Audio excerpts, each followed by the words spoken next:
all of America has their eyes on what's going on in Texas. And Americans are praying, caring for, and helping our state so much. It's just unbelievable. But quite literally, half of the states of the United States are providing resources to help Texans either deal with those who are missing, help rebuild, whatever the need is. And I want to read off the states, the 25 states that are assisting Texas right now: Alabama, Arizona, Arkansas, California, Connecticut, Florida, Illinois, Indiana, Kansas, Louisiana, Maine, Michigan, Minnesota, Nebraska, New Jersey, New York, North Carolina, North Dakota, Ohio, Oklahoma, Oregon, South Carolina, Tennessee, Virginia, and Wisconsin. You can see one thing that's quite obvious, and that is, it doesn't matter if they're a red state or a blue state. They are fellow Americans. And when times get tough, Americans come together. That is even more true as it concerns Texans. This has been an extraordinarily challenging time, if not the most extraordinarily challenging time that Texans have faced. And in typical Texas fashion, Texans have united, come together.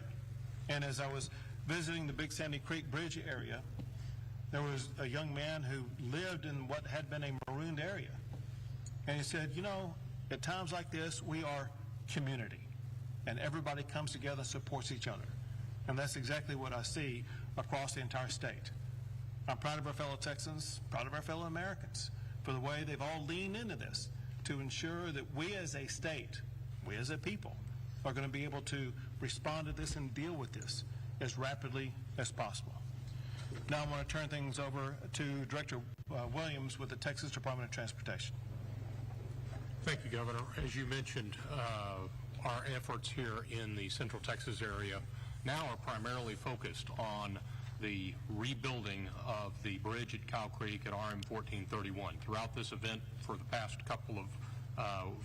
few weeks, we've been supporting the efforts to repair and replace roads that have been damaged in Williamson and Travis County, Burnett counties. The one remaining section that we're focused on is the bridge at Cow Creek. On the Monday after the bridge washed out on a Saturday morning, we had contractors in place with heavy equipment that were beginning the work of removing the debris from that bridge that was completely destroyed. And so that process is continuing as we speak. In addition, our bridge teams with the Austin District of the Texas Department of Transportation have been working literally 24/7 to design a new bridge to replace that bridge that was washed out. We've also been working with members of the Federal Highway Administration that were on site with us this past Monday as well to review that damage. We've released those bids to contractors now that we have a complete design in hand. We expect to have bids back from those contractors on Wednesday of this week. And then after we award that contract, we will begin the process of transitioning from the debris removal contract that is still out there with a lot of heavy equipment today to the construction work on the new bridge. We're targeting a 60-day construction period for that bridge with some significant incentives to work to reduce the time frame for the replacement of that bridge by at least 20 days if we can.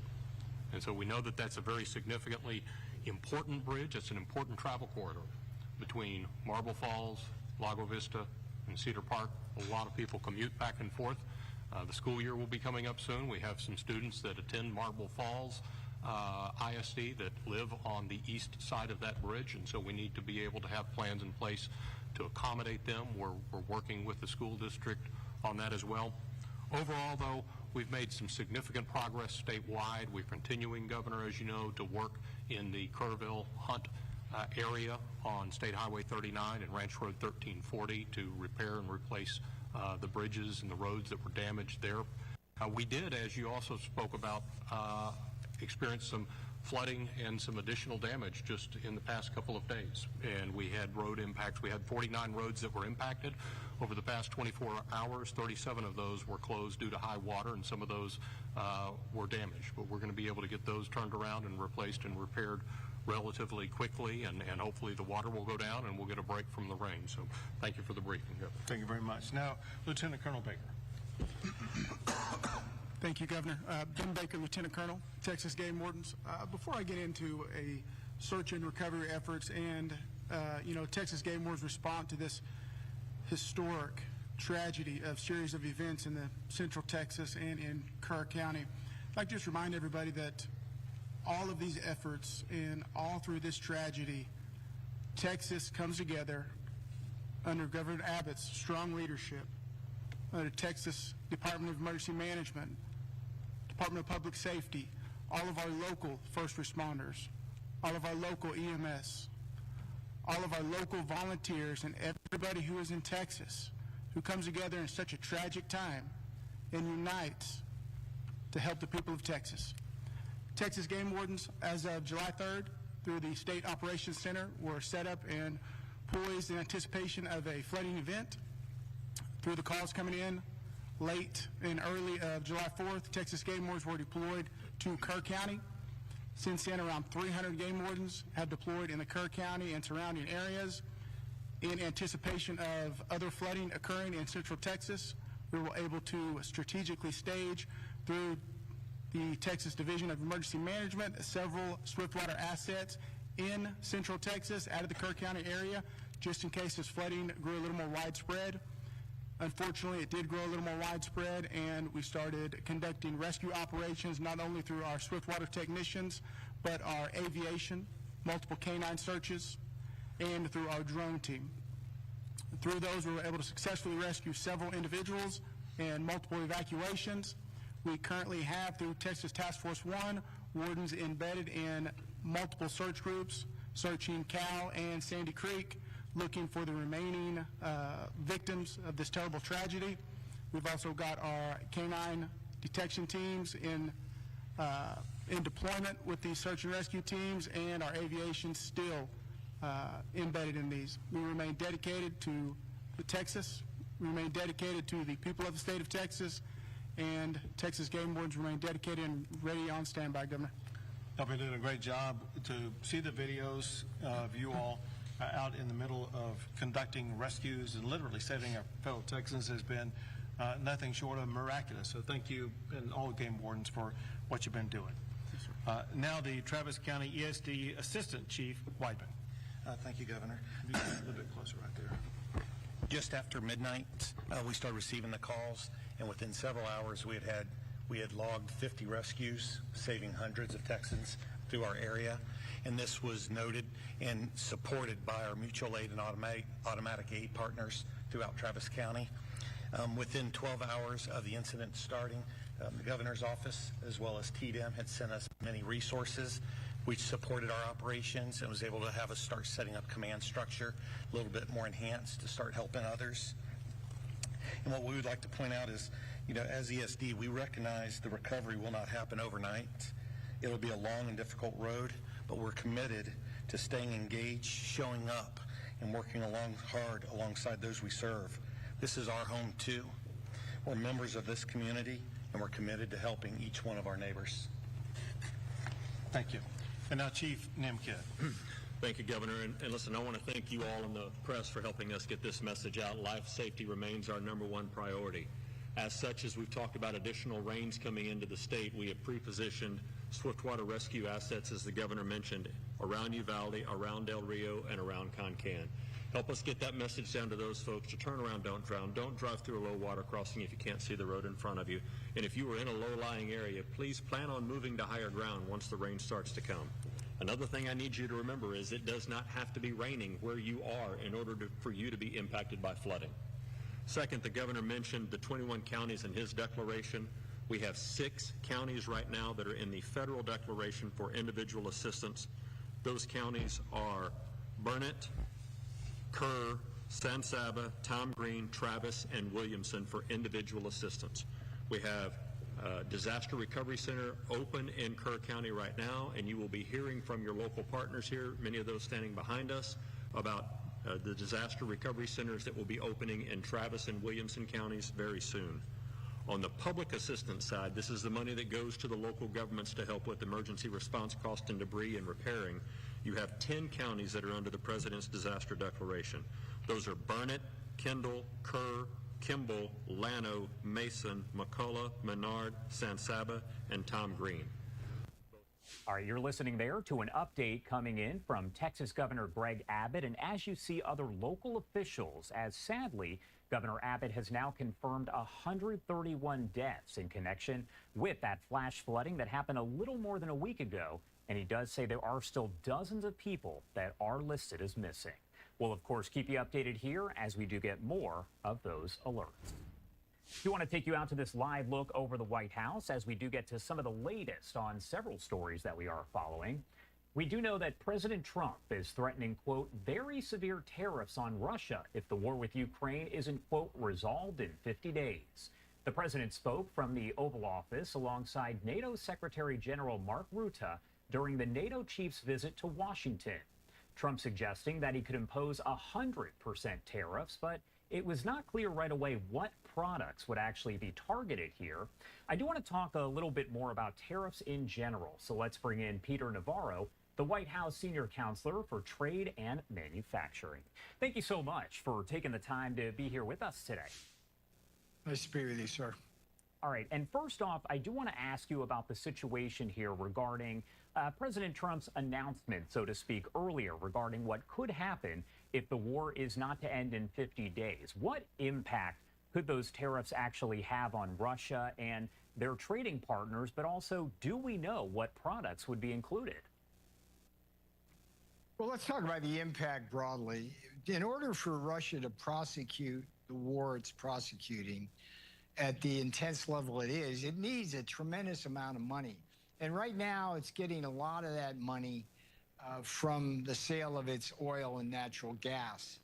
And if you tariff that and you put on what's called secondary sanctions, which would penalize China, India, and other countries for buying Russian oil, that would have a tremendous impact on the Russian economy and on Russia's ability to wage war. So that's the underlying strategy here. And what we've seen in the past is that sanctions alone are a very useful and important tool, and they are an effective tool. But when you combine the power of financial sanctions, which is to say to cut off, say, Russia's access to the financial system, if you combine that with tariffs, it's a very potent weapon. The problem we've had with sanctions is that there's workarounds and runarounds that Russia has been able to do. So this is a complete package.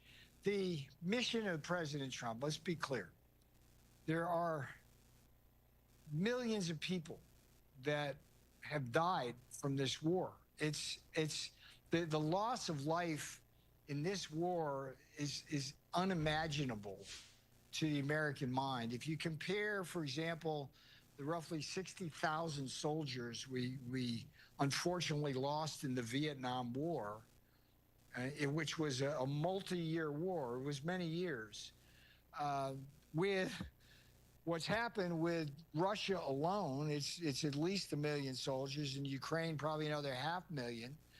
I mean, it's just unbelievable bloodshed. It's just got to stop. The president has tried to do everything so far he can to bring the parties to the table.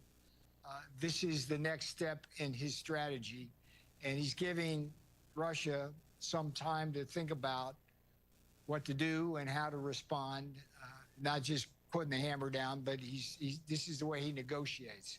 So as the boss likes to say, let's see what happens. But peace in Ukraine would be a tremendous boon, both to the world in terms of just the people dying, but also in terms of the economy and stability in the region. What about the European Union and, of course, Mexico? Because we heard about President Trump on Saturday making that announcement on Truth Social about the tariffs there. What impact is he hoping that those are going to have? Well, let's talk about Europe first. I mean, Navarro's rule here is that every country cheats us in a different way. depending on how they're organized, their industrial policy. India, for example, is the Maharaja of tariffs, has the highest tariffs in the world, whereas Japan has very high non-tariff barriers to keep, for example, our automobiles out. If you look at Europe, Europe has tariffs, for example, that are 4 times higher on our autos than theirs. As a result, our auto deficit with Europe is very, very significant. What's fair about that? But on top of that, they also have this thing called a value-added tax, and the way that's treated makes it effectively both an export subsidy to their exports, but also an additional tariff. So the effective tariff, for example, on autos is 30% on American exports to Europe, whereas it's only 2.5% on German and French exports to us. So those are the kinds of things that got to be settled. In Europe, by the way, I mean, we've tried to play fair with Europe. We went to the World Trade Organization. We've won cases on things like pork and beef. And Europe just flat out refuses to abide by the results. So President Trump, I mean, like, we know that their deficit is, I think, the second highest behind China. And it's stealing our jobs, it's stealing our factories, it's stealing our wealth and our assets. President Trump, if Europe doesn't settle with us in a good deal, then he is imposing unilaterally a good deal for them. And what we have to be careful, and I would simply suggest to the Europeans that the idea of retaliating against the United States when you're cheating the hell out of us, not a good idea. That's not fair. I think you guys over there in Europe have to go to the mountaintop, look at what you're doing to us, understand that it's not a level playing field, that we have a president who will not tolerate that, and that we have to come to an accommodation which is fair to American workers and American business. There's been a lot of criticism since President Trump did announce these tariffs. I mean, we go back months and months here. So what do you say to Americans and just folks out there who say that these tariffs are really placing a tax on American consumers? What would you say to them? Well, first of all, tariffs aren't a tax increase, they're a tax cut. We've collected almost $100 billion so far in tariff revenues. And what that allows us to do, for example, with the big, beautiful bill, is to pay for that bill and pay for debt reduction. The Council of Economic Advisors, which is a quasi-independent body within the White House, just issued a study that showed that the tariffs that President Trump has put in has not led to any inflation at all, and that's consistent with our experience from the first term. So you have to distinguish between what the panicans, as President Trump calls them in the media, want to say as a tax on Trump or a tax on his policies, and what reality is. And what we've learned about tariffs, okay, initially the tariffs were put in place, Wall Street melted down. Well, guess what? Wall Street melted right back up when they realized the tariffs were good and were bringing in investment. So forget about that problem there. As far as tariff uncertainty, there's no uncertainty. President Trump is going to use tariffs to level the playing field, raise revenues for the American people. And I think the markets are realizing that and adjusting very well to that. So all is good in Trump land. All is good with the Trump trade deals. It's a long process. It's a long process for these countries to set up systems to steal from us. And we're going to get it right back. They're not going to be stealing from us anymore. All right. Peter Navarro, thank you so much for taking the time to join us. I know you have a busy schedule, so I definitely appreciate it. Anything else you want to add really about any of this before I let you go? Trust in Trump. That's it, Josh. Trust in Trump. We did it the first time, first 3 years before the virus came in from China. Were 3 of the greatest years in American economic history. And President Trump is going to do it again with lower oil prices, tax cuts, deregulation, fair trade, and an end to waste, fraud, and abuse. That's Trumpnomics in a nutshell, sir. Nice to talk to you. All right, great talking to you. Thank you so much. Have a good rest of your day. Bye-bye.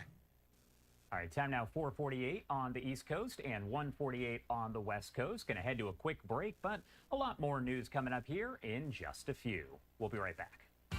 Are you ready? Let's do it. Catch the costumes. Grab the cash. What would you do with $15,000? Spend it. And get your deal on. Take the flippin' curtain. You and your language. Flippin'. 24 hours a day Wow, yes. with the Let's Make a Deal channel. That's what I'm talking about. Wayne Brady hosts. You're damn right. Watch Let's Make a Deal. Now streaming free on Roku. Shall we begin? This is Gusto TV, the world's best food channel. It's all about enjoying the moment. You hit the jackpot, my friend. Delicious recipes. That smells so good. Incredible hosts. Skyhook. Oh! Every meal's an adventure. We can't go another moment without making groundbreaking television. Ding! And it's all on Gusto TV.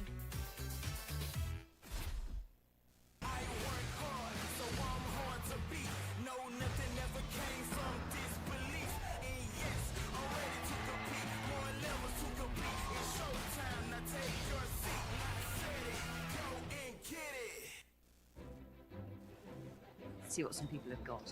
It's an extraordinary rarity. Spectacular. It's a cracking item. Shall we now move on to what I think they're worth? I'm going to say I'd be looking at between... I could see that making in the region of £20,000 for the two. 20 and £30,000. £100,000. What a value! You have amazed me. I'm a male, but I can change if I have to, I guess. If the women don't find you handsome, they should at least find you handy. Remember, I'm pulling for you. We're all in this together.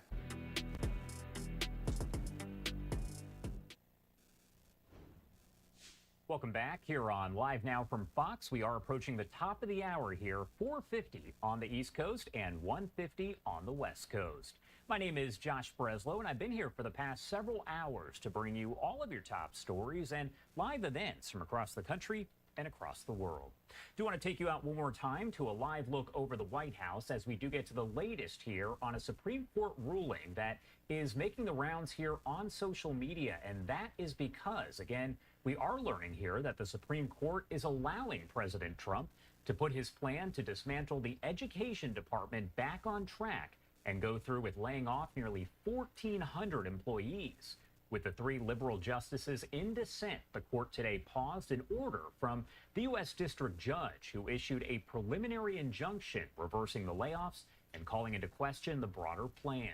The high court action enables the administration to resume work on winding down the department, and that is one of Trump's biggest campaign promises. Again, that information here just coming in a short time ago from the Supreme Court, as they did provide those details. Now, there is still a little bit left to figure out with all of this.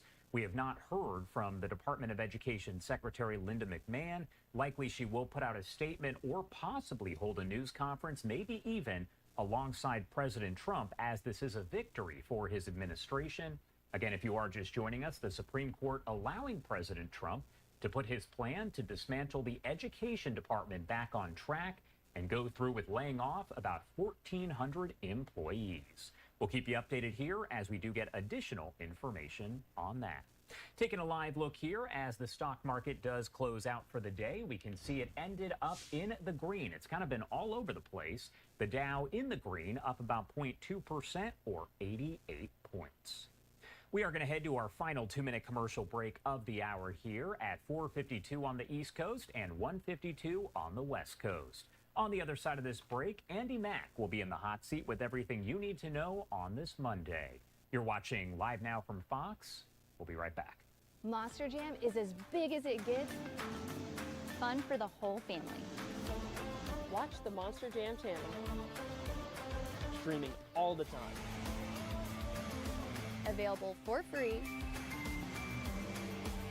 Anywhere, anytime, any place. 24 hours a day, 7 days a week. 365 days a year.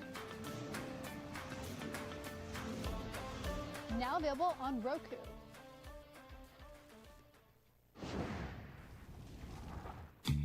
Ready? Ready.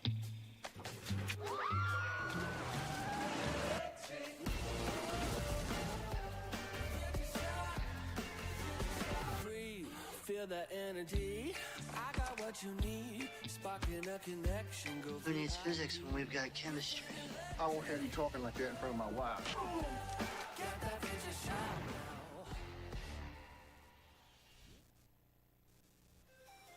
If you want real people and real drama, you did not tell the truth. Watch Nosy. Stream full episodes of The Steve Wilkos Show.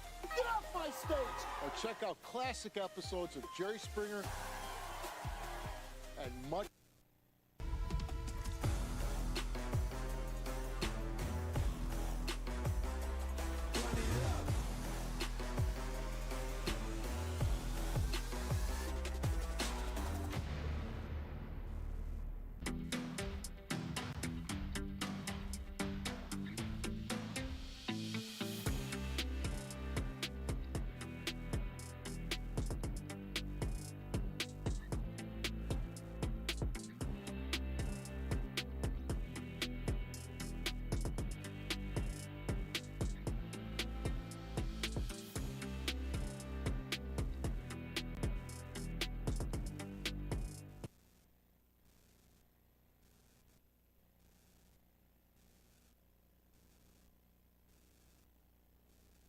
All right, welcome back in here to Live Now from Fox Alive. Look there in Kerrville, Texas, as we were just hearing the latest update on the latest numbers and details from this deadly flash flooding now more than a week ago, but the community still going through some of the relief recovery processes. I'm Andy Mack now here in the anchor chair. Thank you to my colleague Josh Breslow for guiding you the last several hours.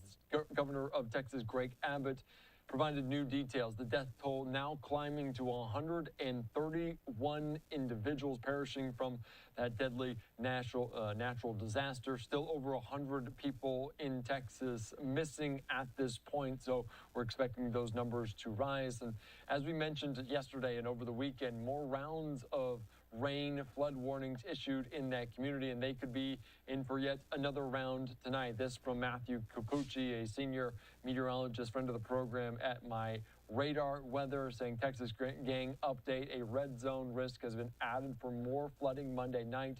Anticipate the mesoscale convective vortex MCV near the Rio Grande to work northeast along a stationary front.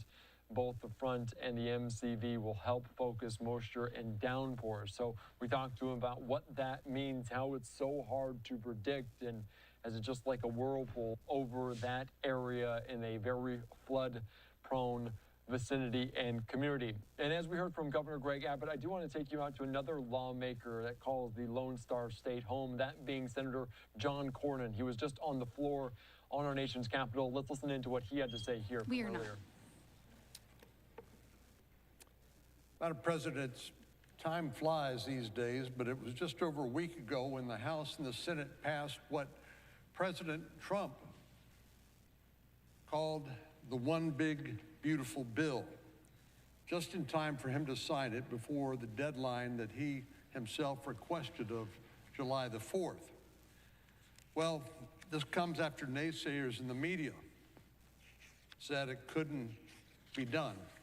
Simply that the Speaker didn't have the votes with the razor-thin margins, and that here in the Senate that we would not be able to get the majority vote we needed to pass this bill into law.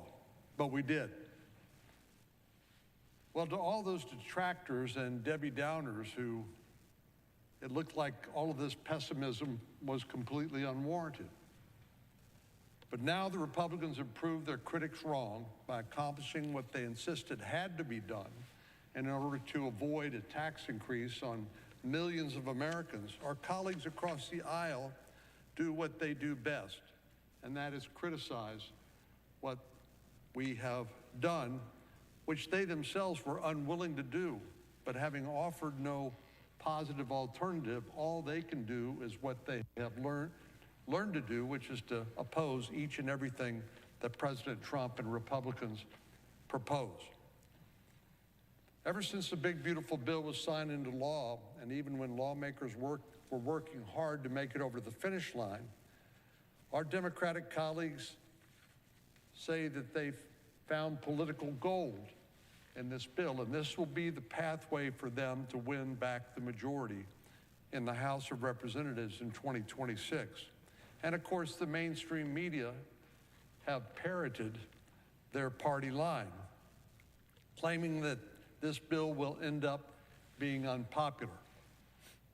Well, they've done everything from describing this as not the big, beautiful bill to the big, ugly bill, and claim that somehow it benefits only a fraction of the American people at the top 1%, and accusing us of fiscal irresponsibility, while they claim that somehow the most vulnerable among us have become even more vulnerable.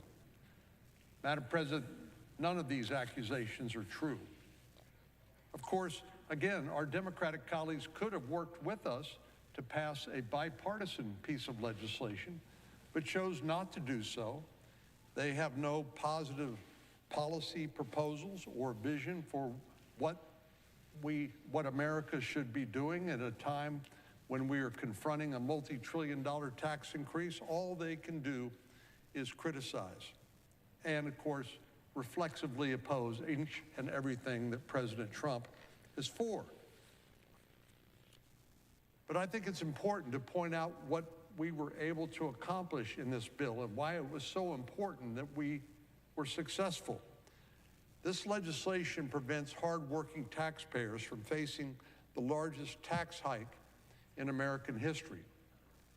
After 4 years of the Biden administration, we saw 40-year high inflation. The cost of everything has gone up because of massive overspending during the 4 years of the Biden-Harris administration.